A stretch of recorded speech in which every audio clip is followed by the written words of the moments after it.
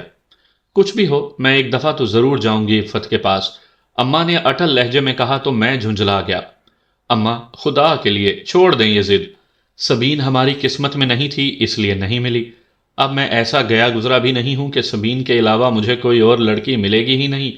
میں نے کہا تو اماں تڑپ تڑپ گئیں۔ ارے میرے بیٹے جیسا ہے کوئی دنیا میں؟ میں تو لائن لگا دوں گی تیرے لیے لڑکیوں کی۔ اماں نے جیسے دنیا کی ہر لڑکی کے والدین کو چیلنج کرتے ہوئے کہا۔ بس تو پھر نکال دیں سبین کا خیال اپنے ذہن سے اور اسے خوش رہنے کی دعا دیں۔ میں نے اماں کو کاندھے سے تھام کر انہیں اپنے ساتھ گلے لگاتے ہوئے کہا، ہم تو اس کا خیال ذہن سے نکال دیں گے، مگر کیا تم ایسا کر پاؤ گے؟ ابا کی گمبھیر آواز میرے کانوں میں پڑی تو میں دہل کر رہ گیا۔ ابا واقعی ٹھیک کہہ رہے تھے۔ سبین کا خیال ہی تو میری چلتی سانسوں کا باعث تھا، اسے سوچنا ہی تو میری زندگی کی واحد وجہ تھی۔ میں ابا سے نظریں چرا گیا۔ ابا جی، بے شک کچھ لوگ ہماری زندگیوں میں اہم ہوتے ہیں، مگر اتنے اہم بھی نہیں ہوتے کہ ان کے لیے اپنے اوپر زندگی کی خوشیاں حرام کر لی جائیں۔ اور جہاں تک میری شادی کی بات ہے تو میں شادی ضرور کروں گا، اور سبین کی شادی سے پہلے کروں گا۔ میں نے لہجے کو گمبھیر بناتے ہوئے کہا تو اماں اور ابا نے ایک ساتھ میری طرف دیکھا، اور پھر میں نے اماں اور ابا کو وردہ کے گھر کا راستہ دکھا دیا۔